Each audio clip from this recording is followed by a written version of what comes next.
Hello दोस्तों, कैसे हैं आप सब। आपका स्वागत है एक और बहुत ही इंटरेस्टिंग वीडियो में। इस वीडियो में बात करूंगा एक बहुत ही इंटरेस्टिंग ट्रेंड के बारे में, जिसमें डेडिकेटेड फ्रेट कॉरिडोर्स बना रही है गवर्नमेंट। और होगा क्या कि डेडिकेटेड ट्रैक्स बनेंगे फॉर मालगाड़ियाँ। जो मालगाड़ियाँ हैं उनके लिए अभी क्या होता था कि जो ट्रैक्स हैं वो कॉमन होते थे पैसेंजर व्हीकल्स, और क्योंकि पैसेंजर व्हीकल्स को जो है, पैसेंजर ट्रेन को जो है पहले जो है प्रायोरिटी दी जाती है, तो जो मालगाड़ियाँ हैं वो हमेशा बहुत ज़्यादा डिलेड रहती थी। 10 घंटे का रास्ता 20, 30, 40 घंटे में कवर करती थी। अब होगा क्या, क्योंकि डेडिकेटेड ट्रैक्स बन रहे हैं तो जो भी रेलवे से रिलेटेड, खासकर लॉजिस्टिक्स से रिलेटेड जो कंपनीज़ हैं उन्हें काफ़ी ज़्यादा अच्छी तरीके से बेनिफिट करेगा। तो one of the key beneficiary है गेटवे डिस्ट्रिक्ट पास, जिसके बारे में मैं आज डिटेल में डिस्कस करूँगा। तो अगर आप पूरी थीसिस समझना चाहते हैं तो इस वीडियो में एंड तक ज़रूर बने रहिएगा। तो बिना टाइम वेस्ट करे चलिए शुरू करते हैं। पहले बता देता हूँ इस वीडियो में मैं क्या क्या बात करूँगा। सबसे पहले बात करूँगा कुछ इंडस्ट्री के कुछ की फैक्ट्स के बारे में कि इंडस्ट्री कैसी नज़र आती है, रेलवेज़ का मार्केट शेयर कितना है, रोडवेज़ का मार्केट शेयर कितना है, बाकी कंट्रीज़ में कैसा है। उसके बाद मैं थोड़ा सा जो है इस कंपनी के बारे में बात करूँगा, इनके रेवेन्यू शेयर कैसे हैं, प्रॉफिटेबिलिटी कहाँ से आती है, कौन कौन से सेगमेंट्स हैं, थोड़ा मैनेजमेंट के बारे में बताऊँगा। उसके बाद जो है आपको जो डेडिकेटेड फ्रेट कॉरिडोर है उसके बारे में थोड़ा और डिटेल में बताऊँगा। फाइनली इस कंपनी में क्या मोट है इस बारे में डिस्कस करूंगा, कुछ की रिस्क, कुछ की अपॉर्चुनिटीज़, फ्यूचर के केपेक्स प्लान कैसे नज़र आते हैं, वैल्यूएशन कैसी नज़र आती है, और फाइनली मेरी क्या इन्वेस्टमेंट स्ट्रैटेजी रहेगी इस पर्टिकुलर कंपनी में। तो सबसे पहले बात करते हैं एक बहुत ही इंटरेस्टिंग चार्ट से। ये जो चार्ट आपको अपनी स्क्रीन पर नज़र आ रहा है ये रेलवेज़ और रोडवेज़ को कंपेयर कर रहा है in terms of market share for the transportation segment या लॉजिस्टिक सेगमेंट। तो जो माल एक जगह से दूसरी जगह जाता है उसमें कितना मार्केट शेयर है।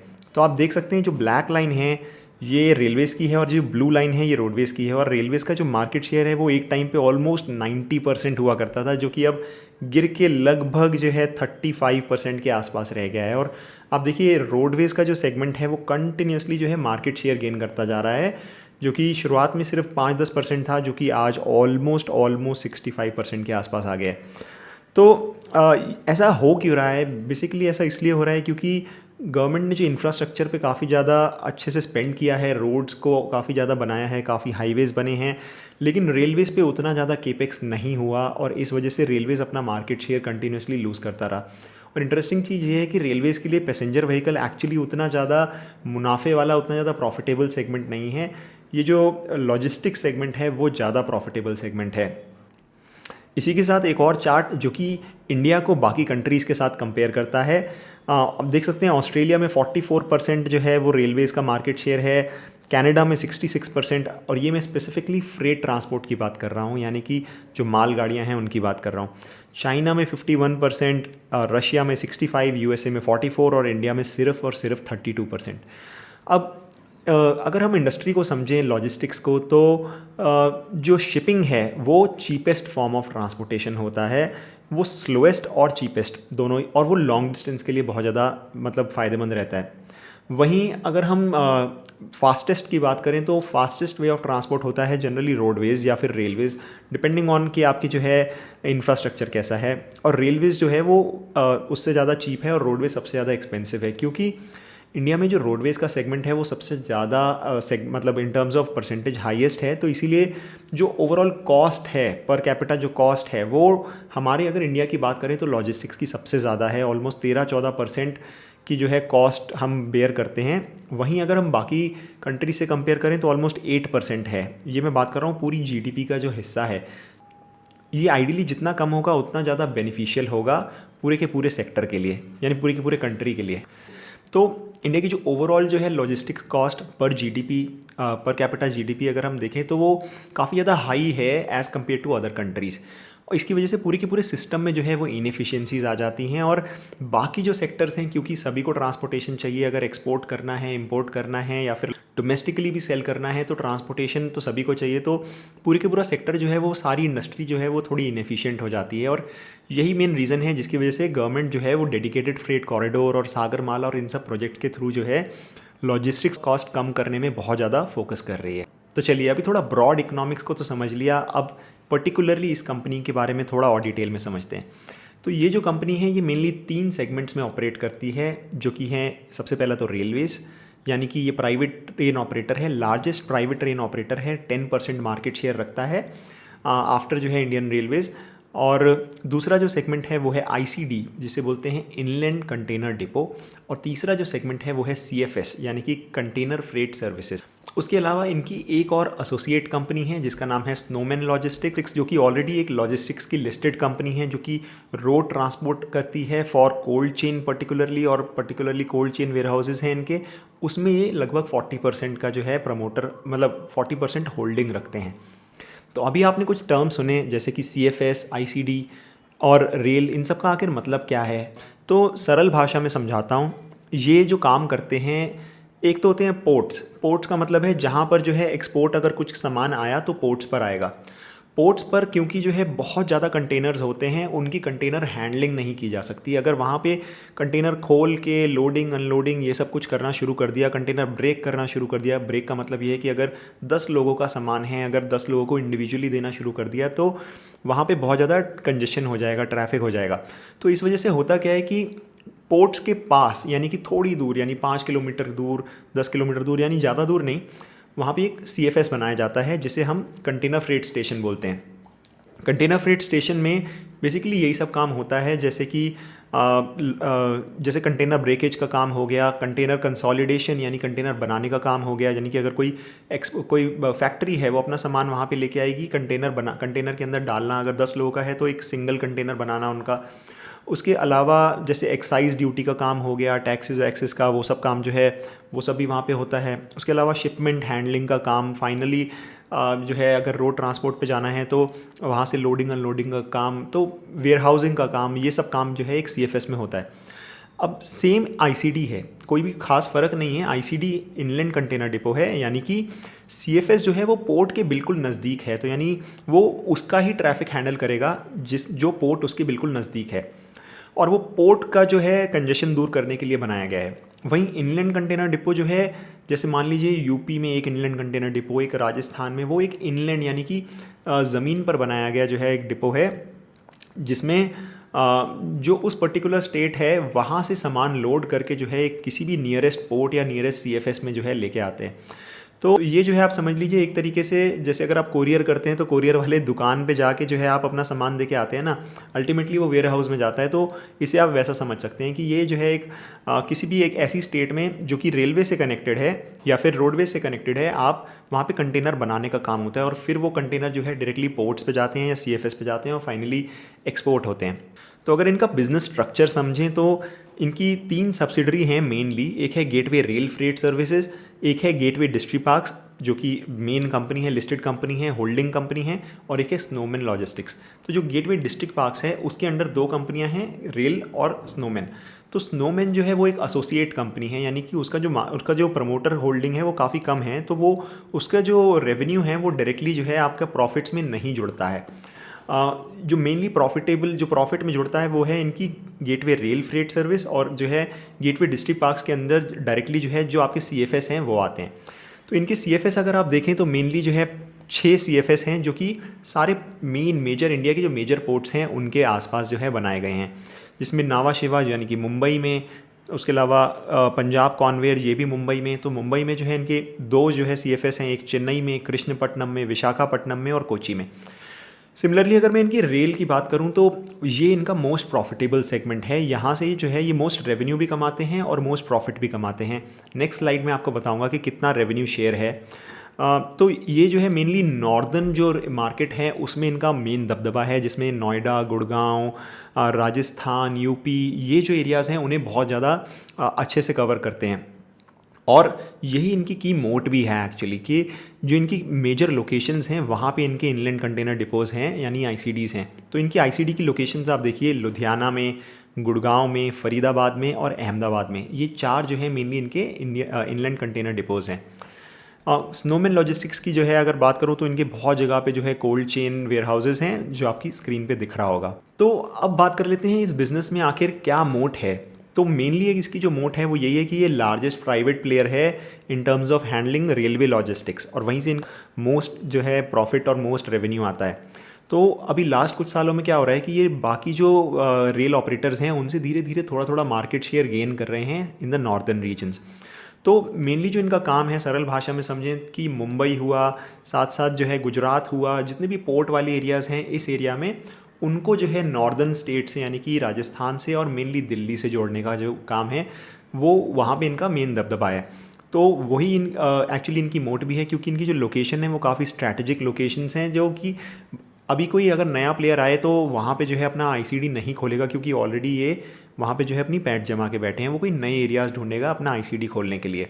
तो आप समझते हैं कि आखिर इस बिज़नेस में क्या इंटरेस्टिंग हो रहा है, डेडिकेटेड फ्राइट कॉरिडोर से क्या एडवांटेजेस मिलने वाले हैं और क्या फ़र्क आने वाला है इनके बिज़नेस पर।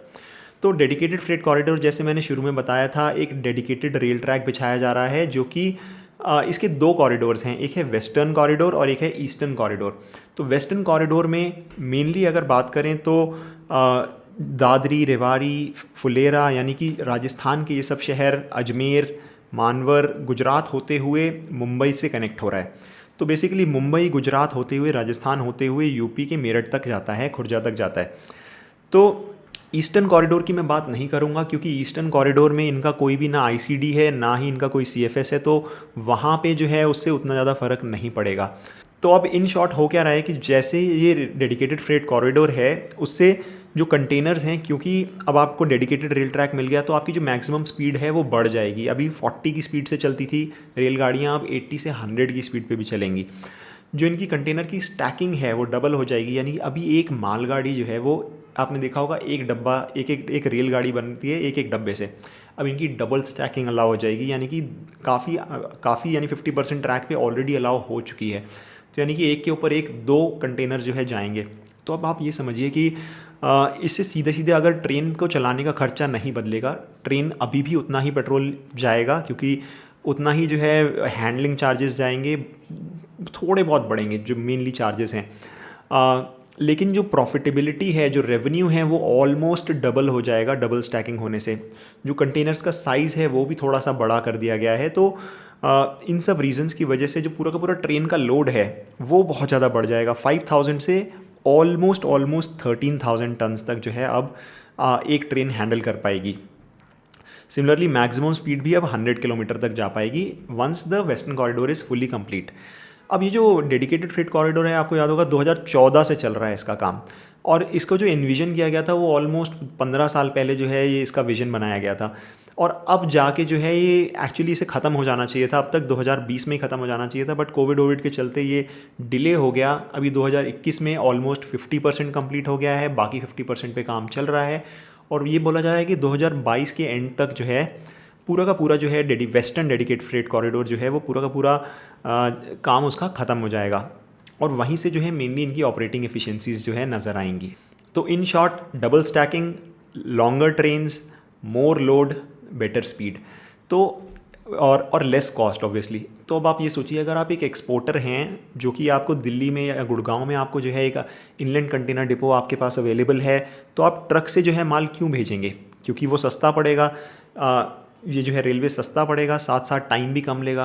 एक टाइम पे पहले जो है मैनेजमेंट ने बताया अपने रीसेंट इंटरव्यू में कि 100 आवर्स तक लग जाते थे इनका जो पूरा एंड टू एंड ट्रैक है वो कवर करने में, जो कि अब ऑलमोस्ट जो है 25-26 आवर्स के आसपास आ जाएगा once the end to end thing is done, और ऑलरेडी जो है वो 33-34 आवर्स के आसपास आ चुका है। तो काफ़ी ज़्यादा इंटरेस्टिंग ऑपरेटिंग एफिशिएंसीज जो है हमें देखने को मिल सकती हैं। तो अब बात कर लेता हूँ रेवेन्यू ब्रेकअप की। तो ऑलमोस्ट 30% जो रेवेन्यू है वो सीएफएस सेगमेंट से आता है, और ऑलमोस्ट 70% जो रेवेन्यू है वो आता है रेलवेज़ और आईसीडी कंबाइंड से। तो जो इनका रेलवे सेगमेंट है वो प्रॉफिटेबल भी है, यानी अगर आप रेवेन्यू प्रॉफिट्स देखेंगे तो ऑलमोस्ट 100% प्रॉफिट जो है वो रेलवे वाले सेगमेंट से ही आते हैं, और सीएफएस वाला जो सेगमेंट है वो एक्चुअली लॉस मेकिंग है, 10-12 करोड़ का लॉस करता है हर साल, जो कि जो है आने वाले टाइम में मोस्ट लाइकली ब्रेक इवन होकर जो है धीरे धीरे प्रॉफिटेबल हो जाएगा। बट मैंने अपनी वैल्यूएशन में उसे ऑलमोस्ट ज़ीरो प्रॉफिट ही माना है, और मोस्टली ग्रोथ जो है वो रेलवेज़ और आईसीडीसी से ही मानी है। अब कुछ 2-4 की बिज़नेस इवेंट्स हुए हैं उसके बारे में डिस्कस कर लेता हूं। सबसे पहला जो इवेंट है वो ये है कि ये जो कंपनी है ये कुछ इंटरनल रीजेक्ट कर रही है, यानी अपनी जो सब्सिडरीज़ हैं उन्हें कंसोलिडेट कर रही है। तो जो रेलवे, जैसे मैंने बताया, एक सेपरेट सब्सिडरी थी, और जो इनकी मेन होल्डिंग कंपनी है वो सब कुछ उसके अंदर मर्ज किया जा रहा है, और एक सिंगल कंपनी जो कि रेल गेटवे रेल की तरह जो है जिसका नाम रहेगा वो लिस्ट होगी। ये जो है काम होगा बाय ऑलमोस्ट नेक्स्ट ईयर। तो इनसे जो है कोई ज़्यादा कुछ फ़र्क नहीं पड़ेगा, सिर्फ ये है कि जो रेलवे से प्रॉफिट कमा रहे हैं उससे सीएफएस वाला डेट कम कर पाएंगे और थोड़ा बहुत ऑपरेटिंग एफिशिएंसीज़ में फ़र्क पड़ेगा। बट अगर हम फाइनेंशियली देखें तो कोई ज़्यादा फ़र्क नहीं पड़ेगा। तो ये काइंड ऑफ नो ऑप है इन टर्म्स ऑफ बिजनेस। उसके अलावा कुछ और की जो इवेंट्स हुए हैं वो ये है कि एक सीएफएस जो है रिसेंटली जो है इन्होंने सेल आउट करा था, जिसकी वजह से कुछ कैश आया था, डेट को रीपे करा है। मैनेजमेंट की गाइडेंस है कि आने वाले टाइम में भी जो नॉन कोर एसेट्स हैं, यानी कि जो मेन रेलवे बिजनेस से रिलेटेड नहीं है, उन्हें धीरे धीरे सेल आउट करके जो है अपने डेट की रीपेमेंट करेंगे। और एक बहुत ही इंटरेस्टिंग इवेंट हुआ है जिसकी वजह से जो है ये दिखाता है कि मैनेजमेंट कितना कॉन्फिडेंट है अपने बिजनेस को लेके। वो ये है कि ब्लैकस्टोन जो इनकी गेटवे रेल है उन उसमें ऑलमोस्ट 50% स्टेक रखता था। इन्होंने जो है बहुत सिग्निफिकेंट डेट लेके ऑलमोस्ट 300-400 करोड़, ऑलमोस्ट शायद 500 या 600 करोड़ का डेट लेके जो ब्लैकस्टोन है उनसे वो स्टेक वापस खरीद लिया और ऑलमोस्ट अब 100% स्टेक जो है इन लोगों के पास है, जो कि ये दिखाता है कि मैनेजमेंट कितनी कॉन्फिडेंट है इस बिज़नेस को लेके और आने वाले टाइम में क्या जो है हमें देखने को मिल सकता है। तो मैनेजमेंट बोल क्या रहा है उससे ज़्यादा इंपॉर्टेंट रहता है कि मैनेजमेंट एक्चुअली कर क्या रहा है, क्योंकि अगर वो अपना पर्सनल स्टेक बढ़ा रहे हैं ना तो वो एक काफ़ी ज़्यादा अच्छा सिग्नल है इन टर्म्स ऑफ फ्यूचर। तो थोड़ा सा बिज़नेस को और समझते हैं कि जो बिज़नेस है ना उसमें ऑपरेटिंग लेवरेज काफ़ी हाई है। यानी कि अगर हम बात करें कि जो जो इनकी स्पेस है, यानी कि जो वेयर हाउस है जहाँ पे सारी हैंडलिंग हो रही है, ये कैपिटल इंटेंसिव बिज़नेस तो है ही। तो जो ट्रक्स हैं, उसके अलावा जो सामान एक कंटेनर को यहाँ से वहाँ मूव करने के लिए यूज़ होता है, जैसे कि क्रेन्स हो गई, जैसे कि फोर्कलिफ्ट्स हो गए, ये सब, और पर्सनली इनके पास काफ़ी सारे ट्रक्स हैं। तो ये सब जो है कैपिटल इंटेंसिव बिजनेस है। और एक बार जो है एसेट्स आ गए, आपके पास एसेट्स बन गए, तो जैसे ही आपके रेवेन्यू बढ़ता है ना तो प्रॉफिटेबिलिटी उससे ज़्यादा तेज़ी से बढ़ती है। क्योंकि ये जो है मुझे लगता है कि आने वाले टाइम में रेवेन्यू जितना बढ़ेगा उससे ज़्यादा प्रॉफिट, यानी कि जो मार्जिन है वो काफ़ी अच्छी तरीके से एक्सपैंड होगा। मुझे लगता है अभी जो फाइनली जो इसका ऑपरेटिंग मार्जिन है वो ऑलमोस्ट 25-26% है, जो कि 33-35% तक भी जा सकता है, ऐसा मुझे पर्सनली लगता है।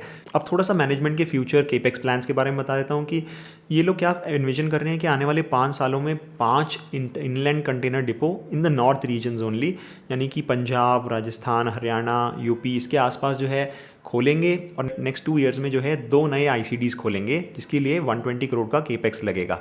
अब देख लेते हैं मैनेजमेंट की रेम्यूनरेशन। तो जो मैनेजमेंट है वो एक्चुअली काफ़ी इंटरेस्टिंग है, क्योंकि जो मैनेजमेंट है वो ग्रॉस सैलरी में कुछ भी नहीं लेती है और सिर्फ जो है परसेंटेज लेती है इन टर्म्स ऑफ प्रॉफिट। तो ऑलमोस्ट 3.5% जो है वो प्रेम कृष्ण दास गुप्ता, जो कि मेन एमडी हैं, और Ishaan Gupta almost 4.7% of the profit. तो मोटा मोटा 8.3% ऑफ द प्रॉफिट जो है ये लोग लेते हैं, जो कि डिपेंड करता है कि कितना प्रॉफिट कर रहे हैं। तो आने वाले टाइम में इनकी सैलरी और ज़्यादा बढ़ सकती है क्योंकि ज़्यादा प्रॉफिट एक्सपेक्टेड है।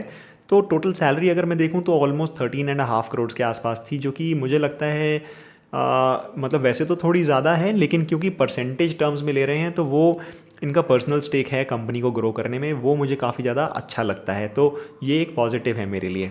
कुछ की अपॉर्चुनिटीज़ की बात करें तो डीएफसी एक्सपोर्ट्स की ग्रोथ, क्योंकि एक्सपोर्ट से डायरेक्टली लिंक्ड हैं, जितना ज़्यादा जो है इंपोर्ट एक्सपोर्ट ग्रो करेगा उतना ही ज़्यादा ये लोग ग्रो करेंगे। तो अगर इंडिया की एक्सपोर्ट अच्छा नहीं कर रहे तो ये लोग भी अच्छा नहीं कर रहे। तो ये एक्चुअली एक की रिस्क भी है और की अपॉर्चुनिटी भी है। तो अब बात कर लेता हूँ कुछ की अपॉर्चुनिटीज़ की। तो सबसे पहली अपॉर्चुनिटी है migration from roads to rails plus market share gain. दूसरा है डेडिकेटेड फ्रेट कॉरिडोर। तीसरा है ग्रोइंग एक्सपोर्ट्स, यानी इंडिया की इकोनॉमी जितने ज़्यादा एक्सपोर्ट्स और इंपोर्ट्स दोनों ग्रो करेंगे उतना ही ज़्यादा ये लोग ग्रो करेंगे, क्योंकि डायरेक्टली लिंक्ड हैं। उसके अलावा market share gain due to better service. तो ये 4 अपॉर्चुनिटीज़ या कुछ की पॉजिटिव्स मुझे नज़र आते हैं। कुछ की रिस्क की बात कर लेता हूँ तो एक्चुअली ये काफ़ी इंपॉर्टेंट रिस्क भी है अगर एक्सपोर्ट्स ही जो है इंडिया के नहीं ग्रो करेंगे, क्योंकि डोमेस्टिक मार्केट से इनका काफ़ी कम मार्केट शेयर है। जो एक्सपोर्ट्स और इंपोर्ट्स हैं उनसे काफ़ी ज़्यादा सिग्निफिकेंटली पैसा कमाते हैं। तो अगर एक्सपोर्ट्स, जैसे कि अगर हम ऑटोज़ की बात करें तो ऑटो सेगमेंट में जैसे कि आपको पता होगा कि चिप शॉर्टेज चल रहा है, तो उस वजह से वहाँ से थोड़ा इन्हें इम्पैक्ट हो रहा है। सिमिलरली कंटेनर जो है उसका शॉर्टेज चल रहा था, वहाँ पे इन्हें थोड़ा बहुत इम्पैक्ट हो रहा था। तो ये सब प्रॉब्लम धीरे धीरे सॉर्ट आउट हो जाएंगी। बट अगर ये प्रॉब्लम ज़्यादा लंबी टाइम तक चलेंगी तो वो काफ़ी ज़्यादा इंपॉर्टेंट रिस्क हो सकता है इन लोगों के लिए। अब बात कर लेता हूँ सबसे इंटरेस्टिंग एस्पेक्ट की, जो कि है वैल्यूएशन। तो मुझे आज की प्राइस पे, जो कि ऑलमोस्ट 275 की प्राइस है, उस पे एक रीज़नेबल वैल्यूएशन नज़र आती है, क्योंकि मेरे हिसाब से ऑलमोस्ट 14% की जो है कैगर रिटर्न मुझे नज़र आता है। जैसे आपको पता होगा मैं 15% का रखता हूँ, but 14% is good enough for me at this point of time, क्योंकि अभी काफ़ी ज़्यादा कह सकते हैं बहुत ज़्यादा हाईली ओवर वैल्यूड हैं ज़्यादातर कंपनीज़। तो उस हिसाब से यहाँ पे मुझे इन टर्म्स ऑफ ग्रोथ एक अच्छी अपॉर्चुनिटीज़ नज़र आती हैं। टेलविंड है तो टेलविंड पे काफ़ी ज़्यादा पीई रेटिंग भी हो जाती है। मैंने तो सिर्फ 20 का पीई माना है 2026 में, तो उस हिसाब से भी मुझे एक डिसेंट वैल्यूएशन इस कंपनी में नज़र आती है। तो मेनली मैंने रेलवे, आईसीटी और सीएफएस को अलग अलग सेगमेंट की तरह मान के उन्हें वैल्यू करने की कोशिश करी है। सेल ग्रोथ मानी है ऑलमोस्ट 20% इस साल, फिर 15%, 12%, 10%, 5%। ये मैं रेलवेज और आईसीडी सेगमेंट की बात कर रहा हूँ। रियलाइजेशन मैंने ज़्यादा नहीं बढ़ाई है, लगभग इतनी ही रखी है। तो इस हिसाब से जो ओवरऑल एबिटा मार्जिन्स हैं वो मुझे बढ़ते हुए नज़र आ रहे हैं ऑलमोस्ट 32% के। अभी अगर मैं बात करूं तो ऑलमोस्ट 28% है। सीएफएस में मैंने बिल्कुल कुछ भी चेंज नहीं माना है। मैंने माना है कि जो भी चल रहा है ऐसे ही चलता रहेगा, और बस जो लॉस हो रहा है वो धीरे धीरे नो प्रॉफिट नो लॉस पे आ जाएगा। उस हिसाब से ऑलमोस्ट 14% का कैगर रिटर्न नज़र आता है। और डेट भी जो है कंपनी काफ़ी ज़्यादा रिडक्शन की बात कर रही है, तो मैंने थोड़ा बहुत डेट रिड्यूस करा है।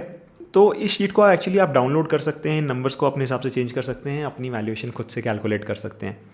तो अगर मैं पर्सनली अपनी बात बताऊं, कंक्लूड करता हूं वीडियो को, तो पर्सनली मैं इस कंपनी में इन्वेस्टेड हूं। जल्दी में ही इन्वेस्ट किया है मैंने। मेरी एवरेज बाइंग प्राइस ऑलमोस्ट 270 की है, और मुझे ये कंपनी जो है ऑलमोस्ट अगले 3 साल से 4 साल में ऑलमोस्ट डबल नज़र आती है, ऑलमोस्ट 500 550 के आसपास नज़र आती है, क्योंकि इन सब फैक्टर्स की वजह से। अब ये जो है आप एक एडवाइस मत समझिएगा, कोई भी अपने फाइनेंशियल एडवाइज़र से बात करिएगा, इसे खुद से रिसर्च करिएगा। ये एक स्टार्टिंग पॉइंट समझिए अपनी रिसर्च का। इसे और डिटेल में रिसर्च करिए और खुद से वैल्यू करिए और खुद से डिसाइड करिए कि आपको इस कंपनी के साथ क्या करना है। फाइनली आई होप आपको ये वीडियो अच्छा लगा होगा। ये जो आप चार्ट्स वगैरह देख रहे हैं मैंने तिजोरी फाइनेंस से निकाले हैं। अगर आप सब्सक्रिप्शन लेना चाहते हैं तो लॉजिक 15 ये कोड यूज़ करके जो है आप 15% का डिस्काउंट ले सकते हैं। चलिए मिलते हैं अगली वीडियो में। Bye bye.